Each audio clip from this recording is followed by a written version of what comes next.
मैं अपना चेहरा ढांपे बगैर मरना चाहता हूँ। ये मुजरिम हाथ में कुरान उठाए फांसी घाट की जानब बढ़ता है। 23 दिसंबर 2006 रात के 3 बजे हैं। 100 से ज्यादा महल्लात के मालिक अपने 24 लीटर खून से कुरान मजीद के 605 सफात लिखवाने वाले और करोड़ों लोगों पर 24 साल हुकूमत करने वाले इंसान को फांसी दी जा रही है। ये वही बदकिस्मत इंसान है जो नाश्ते में ऑमलेट खाता था, मगर जब कहीं से ऑमलेट टूट जाता तो खाने से ही इनकार कर देता था। मगर आज उससे जिंदगी की आखिरी ख्वाहिश पूछी जा रही है।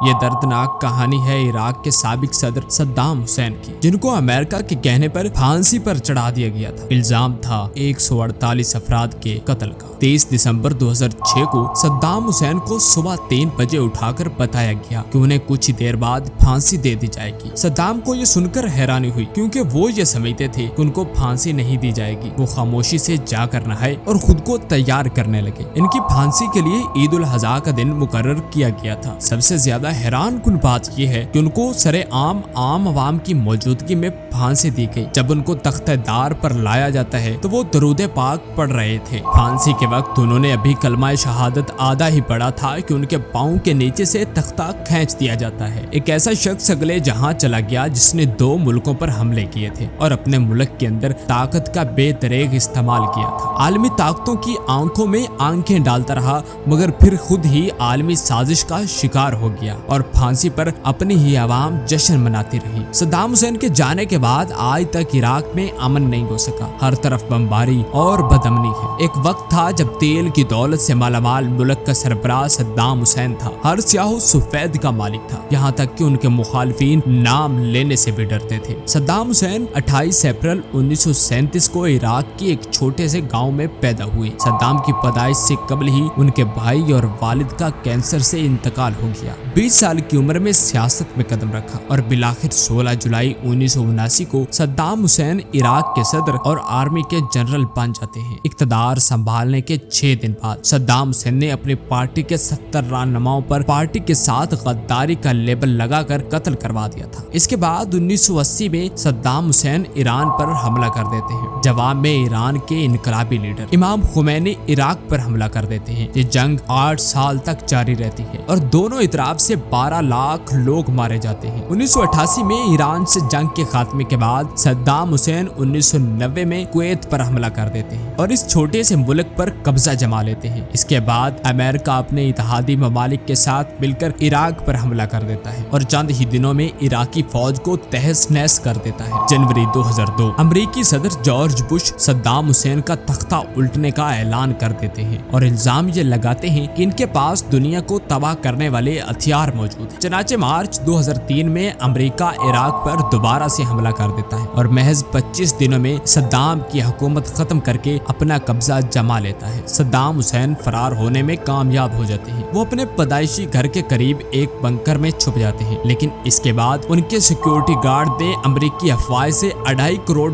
लेने के बाद उनके ठिकाने का पता बता दिया था। यूं दिसंबर 2003 को अमेरिकी अफवाज सद्दाम को गिरफ्तार कर लेती है। गिरफ्तारी के बाद अमेरिका उनके खिलाफ 148 अफराद के कत्ल का मुकदमा चलाता है। 3 साल ये मुकदमा चलता रहता है और फिर 2006 में फांसी की सजा सुना दी जाती है, जो 23 दिसंबर 2006 को आम आवाम के सामने दी जाती है। सद्दाम हुसैन के बारे में एक बात मशहूर है कि उन्होंने अपने खून से कुरान मजीद का एक नुस्खा लिखवाया था। वो हर हफ्ते 150 मिलीलीटर अपना खून दिया करते थे, जिससे 2 साल के अरसे में 605 सफात पर मुश्तमिल सद्दाम हुसैन के खून से एक कुरान पाक लिखा गया था। सद्दाम हुसैन को जिस रस्सी के साथ फांसी दी गई थी, लोग उसे करोड़ों डॉलर्स में खरीदना चाहते थे, मगर वो किसी को ना बेची गई और इराकी म्यूजियम में रख दी गई, जो आज भी मौजूद है। और इस तरह से इस इराकी सदर सद्दाम हुसैन की कहानी तमाम होती है।